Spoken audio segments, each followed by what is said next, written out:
in. It might be fashion design.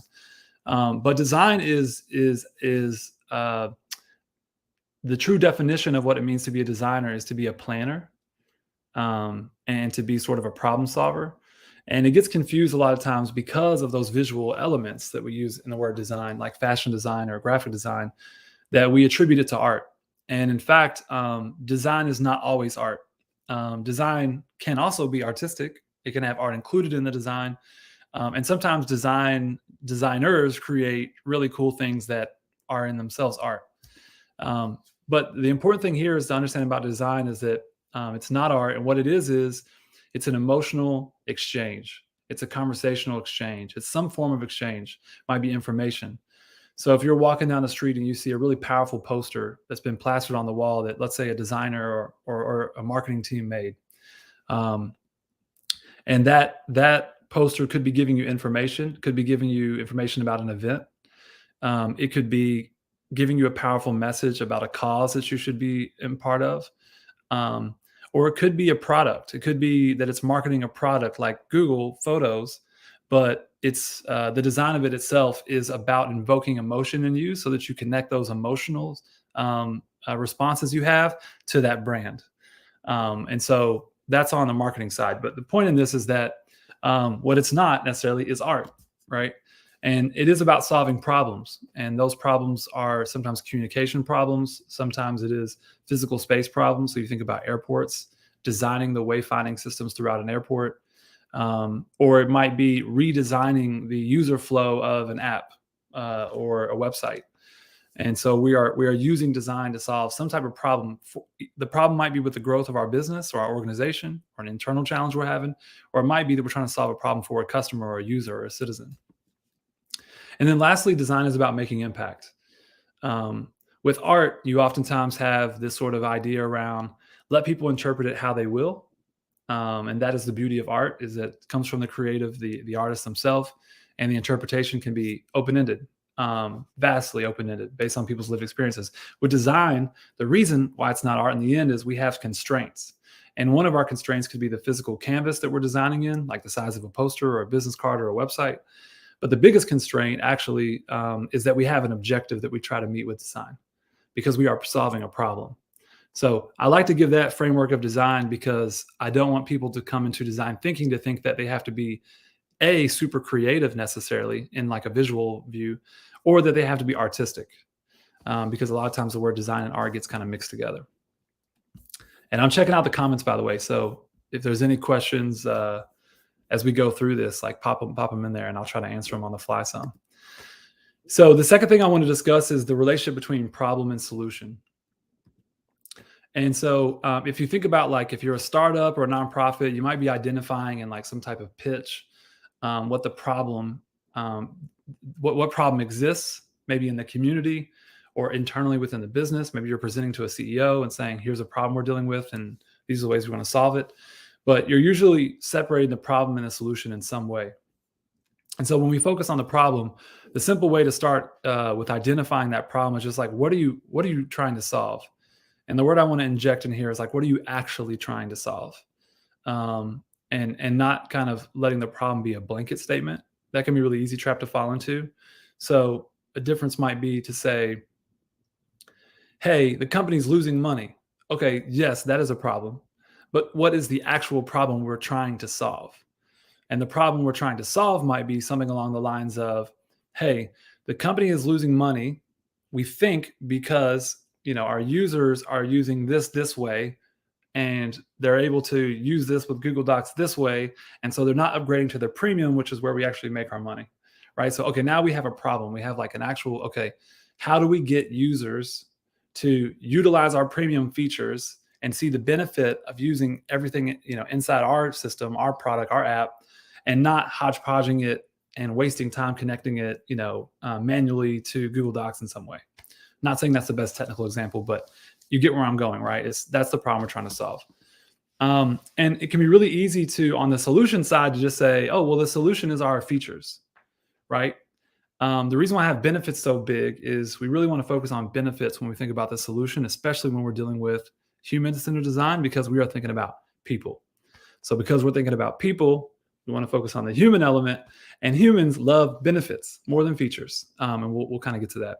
So on the when you're thinking about the solution, it can be really easy to say, well, and it's simple. This problem exists, and here's our solution. We're just going to solve it with this solution this feature we already have, right? And what design thinking and human-centered design asks us and requests us as facilitators of the practice, but also, let's say if you're in a group and you all are doing design thinking session together, or you're doing it by yourself at your desk, which is totally okay too. It's really simple to start to just make a punch list of what you think the problem and the solutions already are. And the important part of this process is actually to sort of get rid of all your conscious biases and unconscious biases and go through the process a lot more sort of wide-eyed about what is feasible, what is possible, what is imaginable, and restarting your sort of view of what the problem and solution are. And so we want to stay away from the trap of just, when we get to the solution aspect, tapping into the features of tools that we already use, and really focusing a little bit more on the actual what the benefits are of solving this new identified problem. This is a little abstract hearing it probably out loud. As we go through the process, this will become a lot more clear. So the solution isn't, once we get to the solution, right? The solution isn't your business model. A lot of people think the solution to the problem they're solving is the business model. And this is a little bit of a marketing note as well as a design thinking note. But your business model, right? The medium between you and the end user, the consumer, the person on the other side, your business model is the pathway to the solution, right? And so that comes back to a really important note and why benefits is larger. So when you hire an accountant to do your taxes every year, something most people do, right? Or maybe an online tool they use. So whether you use an online tool or an accountant, the problem is not that you could never figure out how to do your taxes. The government has free websites that will let you do it. The problem actually is maybe that it stresses you out, or they just don't have time, or maybe you don't have interest, or maybe you just find it inconvenient. So we are willing to pay for the services of an accountant or an online tool to simplify it for us, right? And so the solution, though, is not that we got our taxes done, because we could have gotten our taxes done by going to the government IRS website and figuring it out ourselves. So the solution actually is the benefit, right, of HR Block, and I'm not going to shout out all the marketing, but other tools out there, or your accountant, right? The solution they offer is that they're giving you the peace of mind. And this is really key in so many marketing and business decisions. They're giving you the peace of mind that your taxes are handled, so you can focus on what matters more to you, that you actually want to handle. And that might be catching up on sports. It might be working on your business, but it is you delegating, right, to a different tool or a different service provider like an accountant. So I give that kind of analogy because it's really easy, again, to think about problem and solution as some type of technical problem or just financial problem written down easily, and then saying, oh, well, if we just do more marketing, or if we just add in a new feature to our app, or if we just change our branding, that it will just solve the solution, right? Or solve the problem.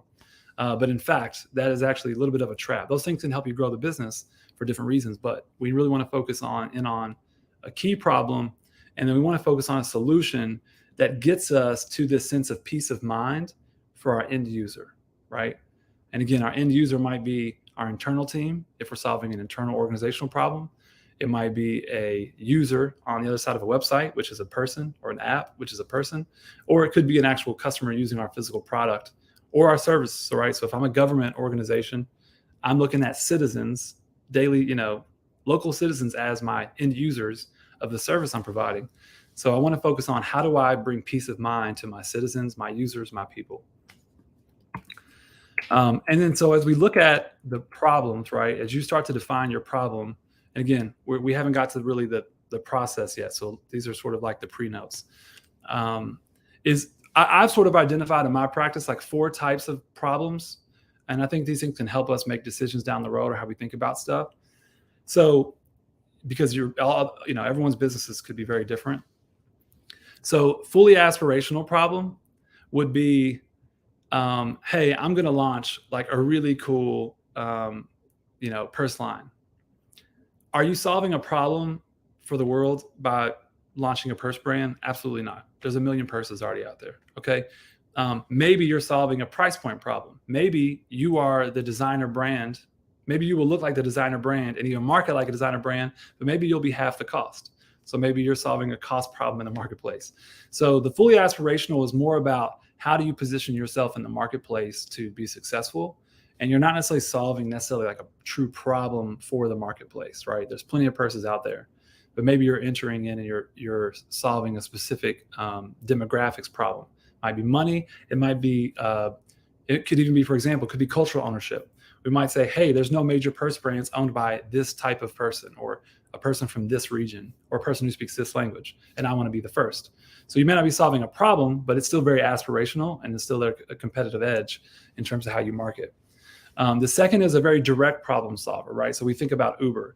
We think about something as simple as, and going back to the old school Uber of like 2010, we're thinking about, hey, people are stuck on the side of the road in New York City and it's raining and they're trying to hail a cab and it's miserable. What if I could call that Uber from my phone inside the hotel lobby 5 minutes before and see where it's at when it pulls up? And I know my driver's name, so I can actually get in and be nice. And what if it's not a taxi after all? It could be a Mercedes or it could be a minivan. And so it was very direct and clear problem solving, right? They put the empathy, they put themselves in the physical shoes of someone standing in the rain in Manhattan trying to hail a cab and saying, how can we solve this using, GPS and smartphones? And again, the app itself, Uber's app, is not the solution. It is a set of features that make the solution, but the solution is actually the person in the back of an Uber relieved they're not soaking wet from standing in the rain trying to hail down a cab for 5 to 10 minutes. And they can, all the features add up to this sort of peace of mind. Now, again, if you've had a bad Uber experience, I won't say that you always get peace of mind, but that was the intent. The third type of problem solver, and this usually is related to very software-driven companies. So not as simple as an app, like an app in your phone, like Uber, but for example, QuickBooks. They have 6 million features inside, QuickBooks that you can use. And so although QuickBooks initially had probably a very defined single problem and built features that created a solution, now the problem they're solving in the marketplace is sort of that all-in-one. You can do 20, 30, 40, 50 things to run your business or organization all in one place and all connected. So that ecosystem that they've built over time is sort of their current solution to what is the problem, which is, hey, my business is fragmented across a bunch of people and a bunch of systems. QuickBooks lets me put a bunch of things in one place and saves me money, right? So I could say that. And then lastly, and this goes, Airbnb and Uber both have very similar problem kind of stories, right? But the reason why this is called out is, and why this slide is, I think, can be really helpful when defining your problem, is this how we express our problem out of these 4 categories lets us think a little bit into the world of communications and marketing once we've done our design thinking and once we've built out our product more. So identifying now early on, are we going to be a direct problem solver type of company? Are we going to be look at all these features we're going to blow you away with, and it's everything in one place, and innovation is what we're hyper focused on, and it's just going to be tech, or feature driven? Or are we the focus on the benefits? Airbnb very much focuses on the benefit and the true desire of someone who is traveling, especially to a unique location. Now, Airbnb over time has become not the best for a lot of people because $100 a night room has a $90 a night cleaning fee. And for some reason, people are not using Airbnb as much because of all the fees. And so they have a new set of business problems they're going to have to work through over time and how they market that and deal with that. But the core of the intent of Airbnb, which is really what we're focused on today, is they focus on the benefits that instead of walking through a hotel hallway and staying in a hotel room, you actually could have a house and true privacy and maybe even a pool and access to a backyard. And you might get to feel like a tourist or you might get to feel like you really live where you are, where you're visiting, instead of feeling a little bit like transactional in maybe a hotel, right? So again, there's a set of aspirational, peace of mind, comfort-driven benefits that Airbnb really focuses on.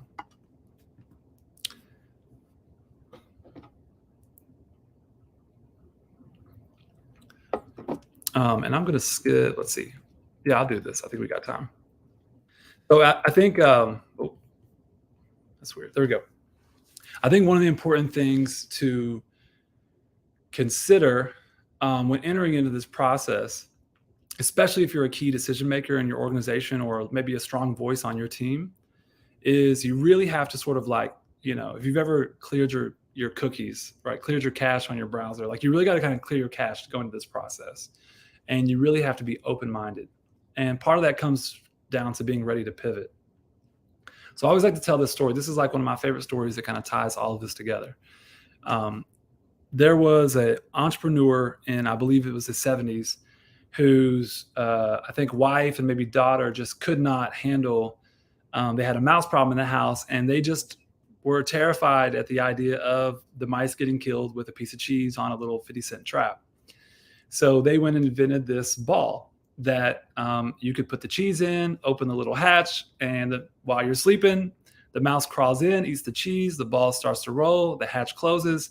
You wake up the next morning, you have a mouse doing gymnastics in a ball, and you can let it out into the wild, and you don't have to feel too bad about it.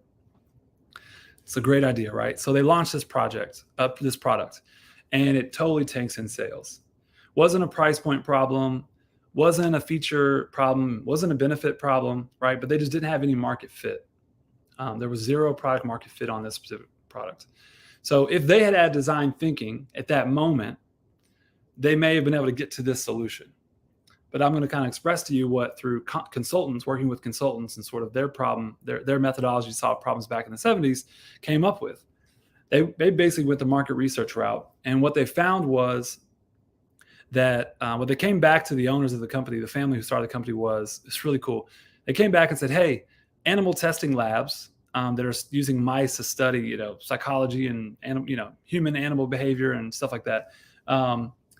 If a mouse gets out of their little cage and gets lost in the lab somewhere or dies, like they could get set back $50,000 in research. If they're 3 months into the research, it could totally mess up their results. So having their mice preserved, if they ever get out of their cage, is extremely valuable. And I think we can sell to them. So they tested out that thesis and they started selling, and the lab started telling other labs. And so they started just selling these, mouse trap balls, gymnastic balls, like crazy. And it got the company back financially to a positive place. And so they were open to the pivot, and they were open to really changing their perspective. So if you imagine you're standing at a table and you're looking at something, if you walk around the table, you can see it at a very different angle. And sometimes we can get a lot of clarity by just, pivoting, right? Being open to pivot, adjusting our perspective so that we can make a really, really wise pivot. So they made this pivot. The company gets saved, and then product market fit happens in a new way. All of a sudden, the late 80s and the 90s come, and every kid wants a hamster. So now what do? They take all this inventory they've got, they repackage it as a hamster kind of play toy, which is why I use the gymnastic metaphor. And these things sell like crazy, right? Every family in America that has a hamster has 2 or 3 of these in different colors. It's a way to let the hamster run free in the living room without actually losing your kid's best friend. So being open to pivoting allowed them to actually be successful in 2 verticals and also save the company. And design thinking is a tool that lets us get through where we feel stuck, or get ahead of our innovation roadmap, or work on internal cultural challenges that we're having as an organization. It can help us connect with citizens in a new way, right? So there's a long list of what I want to say. There's a long list of opportunities or challenges that we can use design thinking with. It's very wide open. So I know it sometimes gets brought up in sort of a very tech standpoint, and gets brought up in a physical product or a software, but it really can be used for a lot of areas of life. Okay, so now let's really jump in. And I just want to see, is everybody with me? How are we feeling? Can we get some comments? Maybe throw some questions. I can weave them in. But I'll keep going for now. So focusing on human-centered design and the actual methodology and approach. And human-centered design is sort of our company approach, but design thinking is what we refer to as an actual session. So if we were to sit down and do a 2-hour, like I might by myself do a 2-hour design thinking session, but I might also work with a nonprofit for 8 hours over 3 days. So literally we'll do 24 hours together and go really, really deep in a design thinking sort of set of sprints. So you could do one session by yourself, or you could do 3 full days, which we would call like a design thinking sprint. And okay, let me just check out these comments real quick. Okay, I'll answer this question before we keep going. Hi, Dana. What if the potential user doesn't know that they have a problem? What steps would you take in order to help the user see that they have a problem that you can solve? Oh, I love that. And so the user, I'm trying to think of how to answer this for multiple ways. Yeah, so I think Dana, and as we go through the process, maybe this will become more clear. We can come back to this question a little bit. Um, the user may not know that how they're using your software, your product, maybe, or the way that they're engaging with you from a revenue standpoint, maybe is not hurting them. Maybe they're fine, but maybe it's hurting the company, right? And so that might be a position where you are saying, hey, they don't even know that they're kind of not using the software all the way, and that becomes a marketing, that becomes a little bit of a marketing communications challenge. And so still, you could use design thinking to identify, to use empathy, to put yourself in that user's shoes or that type of user's shoes, create some different user personas, for example, and start to identify what are the ways that we can communicate to them the benefits of using our software fully, although they might think they're using it the best way, but how do we communicate to them to use these additional ways there's added benefit? So that would be like maybe an example to approach it. But I think as we go through, like maybe like give a little more detail on that question, I can definitely help answer it. And I'm seeing my good friend Carter on here. Awesome. So human-centered design is a creative, human-centered, right, people-driven approach to problem solving that starts with people. So super important. It starts with people and it ends with innovative solutions that are tailor-made to suit their needs. So a few things I want to break down here really quickly. So one is very clear, right? Human-centered. We all know what humans are. We all know what people are. So it needs to be people-focused, and that's where the empathy comes in. Um, and solving that starts with the people, right? But it ends with innovative solutions. Now, innovative does not mean technology. Innovative can mean you definitely can innovate, but um, innovation is about taking something that's already created and improving upon it, which design thinking as a process generally does. Um, Oh, I love that, Daniel. Daniel just said something awesome. What's up, Daniel? Good to see you. He said, educating a user is expensive. Let me tell you a problem you have but don't know. May mean that user isn't the right customer at this moment in time. Maybe they are a later stage customer or a laggard. Yeah, that's an awesome note.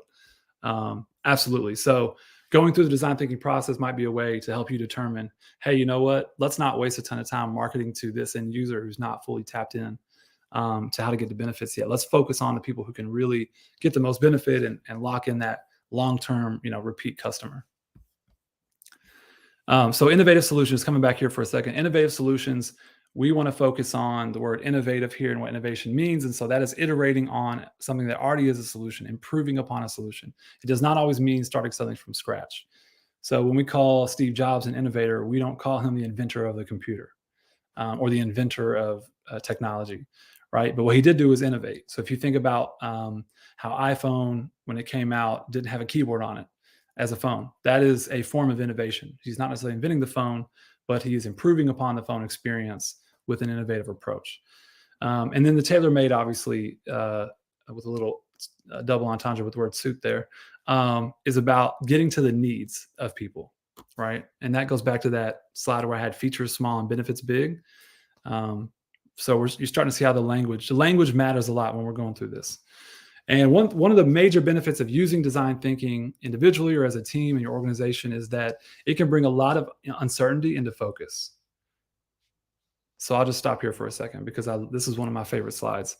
We're all running through a busy day. We've all got stressors, personal life, work life, emails popping in.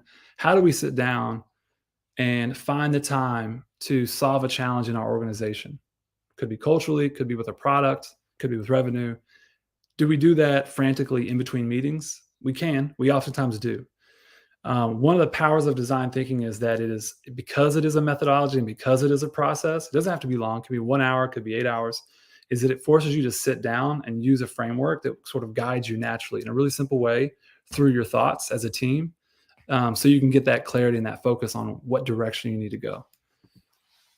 And a lot of times if you Google design thinking, you'll see pictures like this, right? And a lot of people think design thinking is a sticky note process. You definitely can. But design thinking is not about the sticky notes, right? That's just one physical way to do it. What it is about, this goes back to that word innovation. It is about the iterative sprints that expose us to true desire and viability. I think this is a really important phrase in our view of design thinking. True desire and viability. So I'm going to say it one more time. True desire and viability, which goes back to Hitler made it suit their needs of people, right? The needs of the people, which is tied to the benefits, which we said is about giving a solution to people's peace of mind, right? They have a problem. We want to be the solution so that they can receive peace of mind. And that is the benefit. And the features help us get there. So this is why I'm getting to why I say the words matter a lot in our thinking here. And lastly, empathy is the basis of what we do. And in this process, and when we're dealing, especially with an internal, let's say, internal team setting, or we actually have community members or true customers going through the design thinking process, listening is the key. And we all know that old adage, like, don't just hear me, I want you to listen. Listening means listening. It doesn't mean listening and putting your bias on it and projecting your own experiences onto theirs. It means listening. It means taking, like, word for word, written down what it is, over time getting some good questions that will help you go deeper on follow-up. That's sort of like design thinking 2.0 is like mastering the facilitation process. But the listening is just so key, because if we really, really listen to somebody, we can understand, again, this is where the words matter, the true desire, right? Don't get caught up in the viability yet. Oh, I don't know if we can ship this new feature yet. So-and-so in accounting is going to fuss at us because we don't have budget internally to do it. Okay, viability we'll figure out after. True desire. How can I get to the true desire without thinking about the viability just yet? And so that listening part is really trying to understand someone's true desire and what benefits, right? What features or what benefits combined can give this person peace of mind in their life. Okay, this is the really fun part. Well, hopefully all this has been the fun part, but I try to cover a good amount of additional context beyond just the process when I go through this. So there's, if you Google this, and let me just say, if you Google design thinking, there's like a bunch of different charts, and they lay out some of this language a little bit differently. Don't get stressed about that. They all sort of mean the same thing. We've narrowed it down to 4 sort of key sort of verticals to focus on to go through the process. And then the 5th one would be like iteration, which is where you just circle around back to discover. Or in some cases, you might go from test to ideate, or you might go from refine back to ideate, and then back to refine, and then back to discover. I mean, you could loop over a bunch of ways. So you'll see these with a bunch of circles and say, it's not A, B, C, D, and you're done. You might go back a step with new learnings from the more recent step. You might go back a step and re-ideate. Or in the refine stage, you might test, learn something new from testing, and go back to the refine, and then test that again. So the key is that this is a very fluid, open, and it even can be a continual process. So you could do a design thinking session once a month as a team to just continually improve a section of the business or your organization. But you also could limit it down to sort of a single, day of testing. So the first one is discover. We want to sort of come up with a problem statement. We might want to list out some organizational or business goals. We might want to list out some user goals. We might want to pull in some important research. That could be something from an internal team member or a news article, or a statistic about consumer behavior that has nothing to do with necessarily our product. And then maybe even analytics. The goal is to just bring in things in discovery that can be valuable in the process. It's not to write a full research paper or to have all the research conclusive to some solution. It's just sort of, what are some pieces of information that might help us think this through? And then secondly, and let me pause for a second. I should have, I should have framed this differently. So I've said it a few times. You could go through this process by yourself on any type of problem in life. What food item should I bring to the next friend's potluck? You could literally use design thinking to like help you get through that process, right? You can facilitate a design thinking session with your internal team. You could have an outside facilitator like us, for example, Kellen Flax, come in and facilitate the process so that you might want design thinking and bring it to your team, but you might want to actually contribute to that group going through the session, or you as an organization, or for example, in partnership with someone like us, could facilitate design thinking session with external users, right? Or citizens of the government, of the local government, or customers of a current service, right? So I just want to say that it's a little hard to like track all the language when I go through this process. So however you see yourself using design thinking as an individual, leading an internal group with customers, sort of as I'm going through this, kind of keep that frame of mind. So in the discovery phase, if I'm working with myself, I might be pulling in a lot of research because I know so much about the organization already. But discover for bringing in outside, let's say, citizens to help determine what the problem is in their mind with, let's say, public transportation in their neighborhood.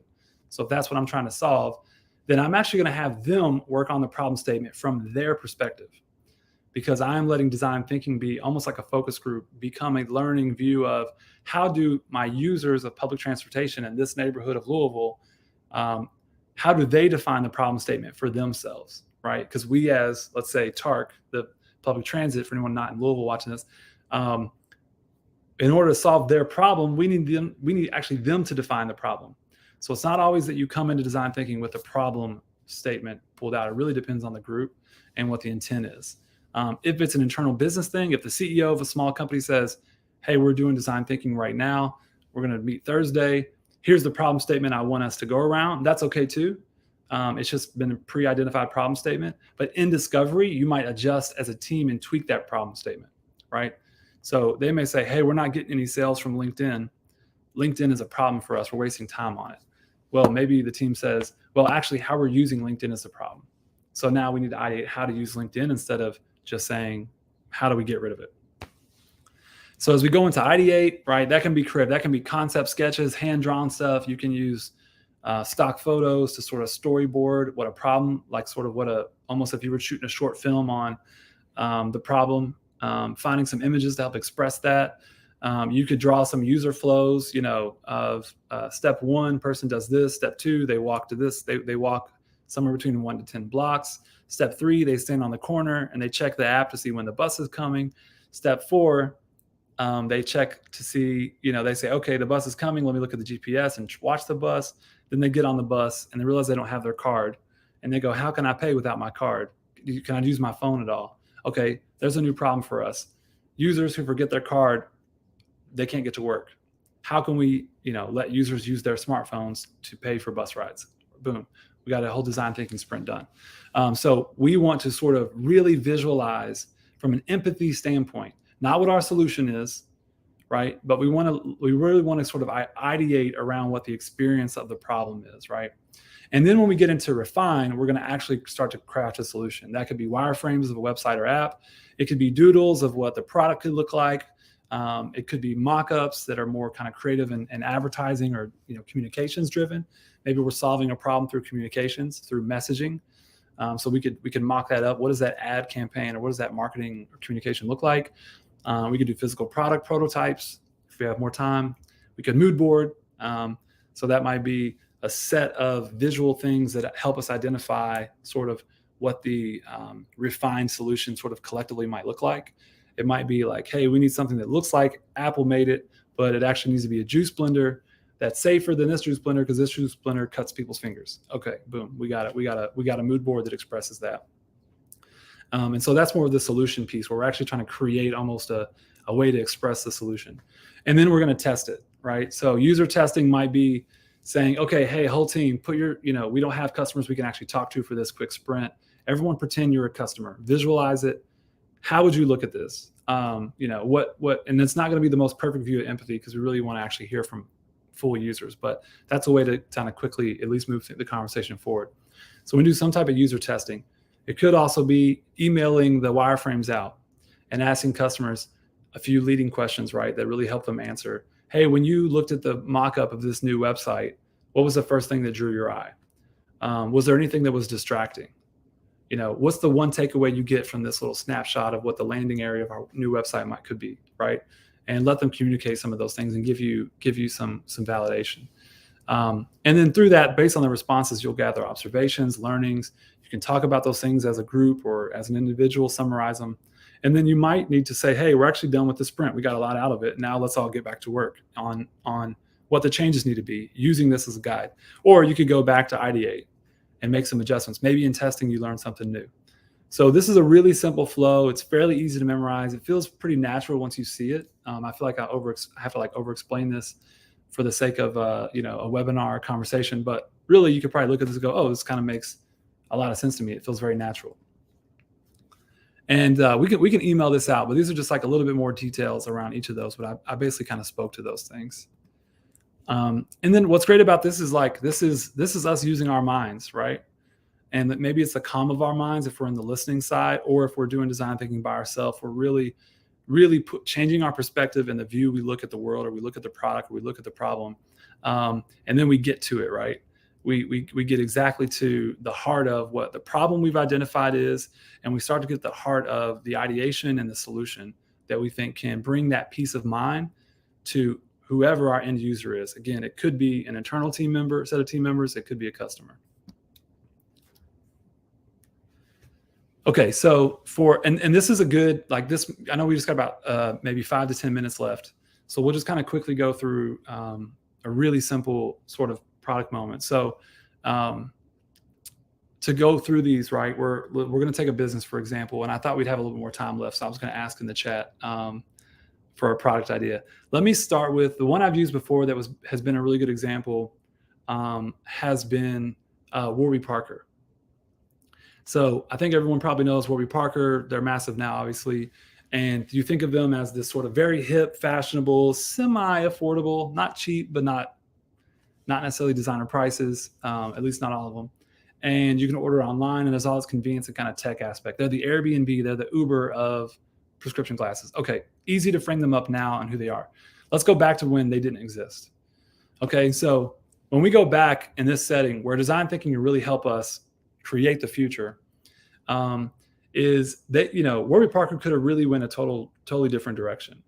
I think what they nailed that they may not have even known they nailed, and if they had done design thinking with customers like me, they would have nailed, and sorry, I think I said Airbnb, Warby Parker. What Warby Parker would have nailed if they had me, for example, in a design thinking session with them is, it's a really simple consumer experience. What problem do we want to solve? Let me tell you my problem with buying glasses. I'm an introvert. I'm 6'2.5", almost 3. I feel giant. And I just feel like when I'm trying on glasses in a store, it's just one of those introvert things where you just feel like everyone's staring at you trying on glasses that you already aren't comfortable with. They don't feel like you. And you're looking in that tiny little circular mirror. And it's just the worst feeling in the world. It's just like, just get me out of here. So the problem for me is that I would go for 2 months without wearing my glasses and strain my eyes because I just literally was like trying to avoid going to get glasses. Like I just hated going to pick up new prescription glasses and pick them out. So it wasn't just that I could buy online, because I don't know that was really the big problem they solved for me. And it wasn't that that they had a cool brand or that I needed even fashionable glasses. That at that time of my life wasn't the problem for me. What they nailed was getting to the true desire and the true need to create peace of mind for customers like me. So Warby Parker nailed what is my problem as a consumer of prescription glasses. So what problem do we want to solve, right? They might have said, hey, we have this technology and we have the glasses relationship, but that's not enough. I mean, is it enough? We'll be the best company in the world just because we sell glasses online. What problem do we really want to solve that goes deeper for customers? Oh, we'll ship you 3 pair of frames with fake, just regular non-prescription lenses in them. And you can try them on at home for a week and see if you really love them in the comfort of your home without, someone in a white coat staring at you with like high level beams over your head of light and tiny little mirrors. And you can really become, really find glasses that feel like you on your own terms with the clothes you want to wear in the bathroom, dancing, acting silly, whatever it is, right? Wow. Then you can ship them back to us and we won't even charge you. Okay, design thinking has really helped us, right? Like I'm imagining they use design thinking for that discovery.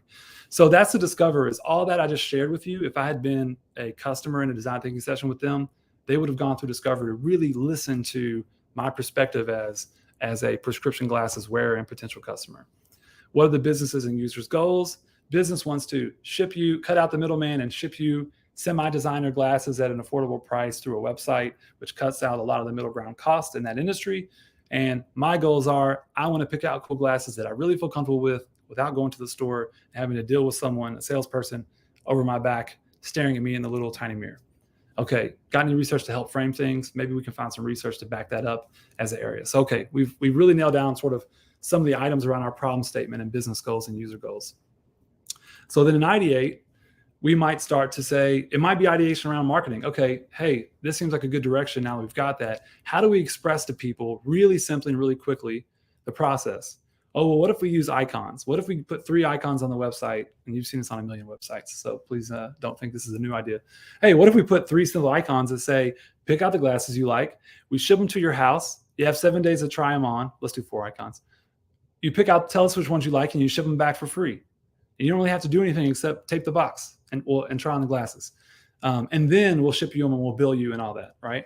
And so maybe we outline what that flow looks like, that marketing communication flow, or it could be that we don't have an app yet and we need to use this process to actually design the checkout flow of picking glasses, right? So we can ideate here. We could have done this by just taking a picture of me and listing, all the different frustrations that I have and listing some features that help bring peace of mind to me as a user. So there's a bunch of ways we can ideate. Don't be limited to a phone image or a website. That is ones that you see a lot, though. And then we're going to refine some. So that was sort of in the ideate phase. We're trying to solve it at a high level, and refine. We're going to get some of that feedback from our team and say, okay, how do we actually really put this in a way where we can test it? Maybe you can use a mock-up tool, some marketing graphics. Maybe some messaging, some images, but that way we can test it with somebody. So this is us actually visually in some way, written or designed or colored or pictures, user flows. We're trying to refine it visually so that so we can use it for testing. So ideation is us sort of ideating. I mean, just like rough scribbles everywhere or our thoughts on the side. This is us actually creating a little bit of a tool to do testing with, and then naturally we do our testing. It could be positive and negatives of this website design, or it could be just a set of learnings around whatever it is you're testing, right? So there's a bunch of ways we can go. And then iterate. Let's talk about what we've learned. What's the first area to iterate on? Who are the stakeholders? What new discovery to pursue? This is a question of, do we go back to discovery again because we've learned so many new things? Do we go through the process again? Or do we go back to ideate or refine again and make improvements, right? Okay, so I feel like I've covered a lot for 55 minutes. If you're still locked in and listening, I think most of you are. I really appreciate it. And I'm not sure, Kiana, if you're listening right this very second, but I'm happy to stick around for 5 minutes or so, 10 minutes, and answer some questions. But I hope this has been super, super valuable for those listening. And I'm happy to distribute this deck to Kiana so she can, pass it out to the attendees, if that works. Absolutely. Thank you so much, Tarik. We do have some questions in the chat that I want to throw up on the screen, just so we can make sure that we're not ignoring anyone's questions. But I do want to say thank you so much for sharing your knowledge and expertise with us. You never disappoint. I've had the pleasure of hearing this workshop quite a few times, and it's phenomenal every single time. So our first question is here.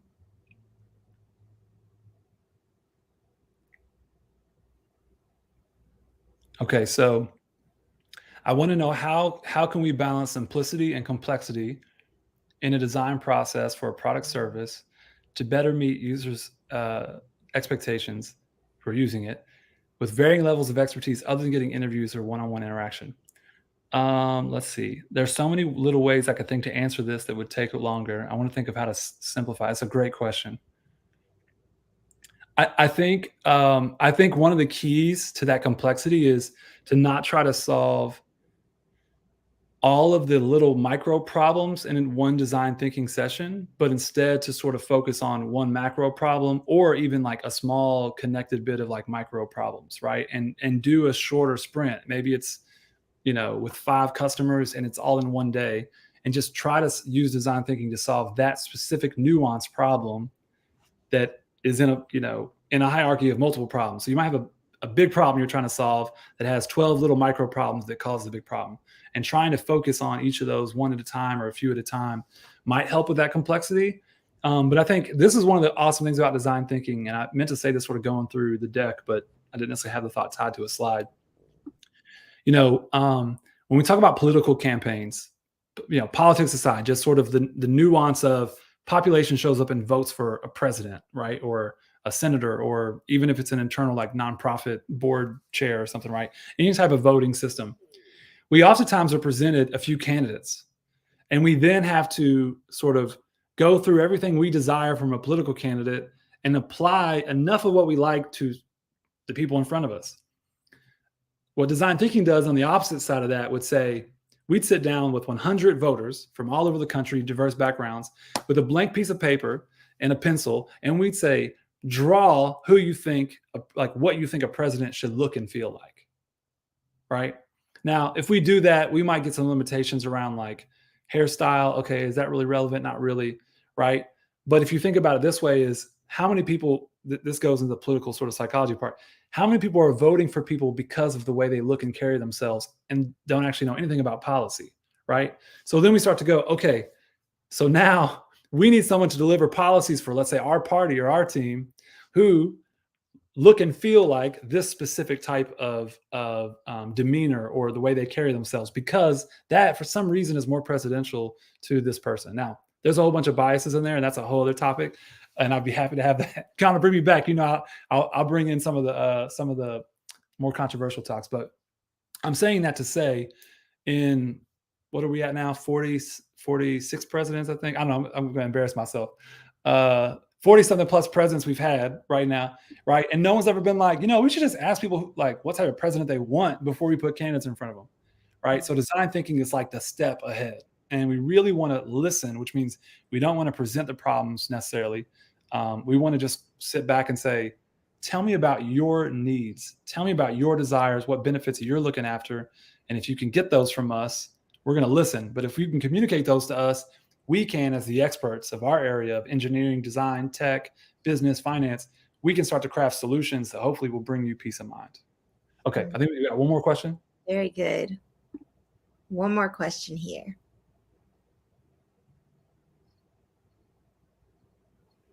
Oh, I've never been asked this. This is a great question. How do you apply design thinking in the field of arts, since it focuses more on expression rather than function? How do I functionally express my creativity through design thinking? Wow. I think it's an amazing question. I would say I'm not an expert to answer that. I would say as an artist, you're following your heart or something unconscious in your mind, and you're creating from that freer part of your spirit. And I think wrapping a process around that could maybe hurt your art more than help your art. I think that's what I would say from an artist's view. What I will say is what a lot of artists struggle with is marketing their art or communicating their art to be able to monetize it, or maybe they don't want to make money, but just to connect it to more people. So you could use design thinking to help you figure out, okay, I haven't gotten my artwork in an art gallery yet, in a big show, and I feel stuck in my art career. Use design thinking, literally like it's a 2-page piece of paper you could Google, or and think about how can I get It's 1 o'clock. How can I get my art in front of people while the art galleries are sort of gatekeeping me out right now, right? Now we'll go back to an artist who said, I couldn't get in a gallery. So you know what I did? I rented a projector and I projected my art on the giant side of a building all night, and it became a viral hit, right? And that's sort of a guerrilla tactic in marketing, for example. So design thinking as a process could have helped that person discover a really out-of-the-box solution to their problem. Their problem is not their art. Their problem is they don't have a connection to get through the gatekeeping of art gallery curation, right? Which is very political, very personal, unless your art just like zaps the person who's making decisions, and you can get it. But if you're not speaking to that person, that decision maker, that curator, it's like you got to go around the box. So use design thinking. Hopefully that helps. All right, and we do have one more last minute question, and this will be the last one. Jaden, amazing question. And I'm just going to look at the other. Okay, CJ Carter, I see you, man. Young eggs. Okay, Jaden, really, really, really good question. So there are no limitations to what team anybody can contribute, especially if they have some nuanced perspective. What everyone has to agree on is that you're not coming in as experts and bosses and bringing in your microaggressions that you might feel like you got to do to like get your point across in meetings. This is not that exercise. In this exercise, everyone is equal. It's not a brainstorming session where you have to like necessarily share a bunch of your ideas. Everybody's just putting thoughts that can benefit the problem solution dynamic into the middle of the table, right? Or on paper. You don't have to share all those. You might hold it for yourself for later, but everyone can contribute in different ways. And it really isn't about titles or hierarchy bosses. It really is like everyone has to be sort of part of the brain trust that's putting information into the process. And you do have to have someone unbiased to a degree, or at least attempting to be unbiased, facilitating. So that's why we'll get brought in to say, we're having a cultural issue in our organization, and we need help solving it. Can you all come in for 4 hours, over the next 3 Wednesdays and lead us through 3 design thinking sprints? And then like maybe we chat more casually for lunch afterwards, just to like keep the conversation going more fluidly and what people learned. And so over those 3 Wednesdays, we will be guiding them through the process so that every important team member can truly contribute, but also so we can make sure we stop people from injecting bias into stuff, right? Like if someone starts saying, well, so-and-so with accounting, they said we can't do it. It's like, we're not in reality right now. We're in empathy mode. We're looking at the impossible. We're looking at the unimaginable. We're not looking for someone to come in and put a bunch of restrictions on the thinking. Because what we're really trying to get to is, how do we deliver peace of mind? How do we deliver success? How do we deliver a true desire-driven benefit in the form of a feature on an app or a whole new product or an HR process that makes people feel more valued, right? It can go to public transit, long list of things. And I'll just say as a really quick closing, because I know it's 103, we worked with a pretty successful organization who had great HR policies and nailed it, but they couldn't get new people to come on board. So they were having about 100 people apply, only 3 people come to interviews. And of those 3 people, only 1 person was maybe barely hireable, and they were short about 200 staff, right? This is a logistics company. We used design thinking to go through a process with them, with our HR team, to find out that they had an insanely strict marijuana policy. That policy contradicts recreational use in the state that they're in. So, of course, if people are using responsibly at the advice of their healthcare provider, medical marijuana, of course you're going to have someone not show up to the interview. And of course you're going to be short-staffed in an area like that, right? And so then we use design thinking from a talent attraction standpoint. We help them revisit that policy and the communication around it. Then separately, we did continued design thinking and consulting on how to make sure medical marijuana isn't used during the workday, because people could get hurt at work operating machinery.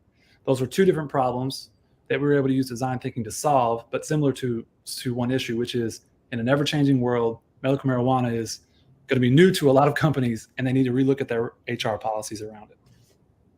Very cool. Very nice.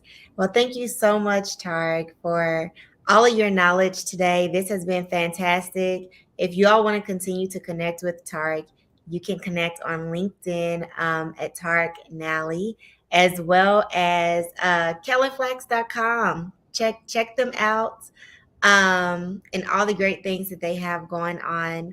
And for more lunch and learns like this, amplifylouisville.com, join our community, connect with us here on LinkedIn. We also have a wonderful workshop coming up tomorrow with how to pitch virtually for all of you founders out there. So make sure to join us tomorrow morning, actually at 11:30. And until next time, we'll see you later. Thank you all for joining, and thank you, Tarik. Thanks, everybody. Thanks, Kiana. Good to see you.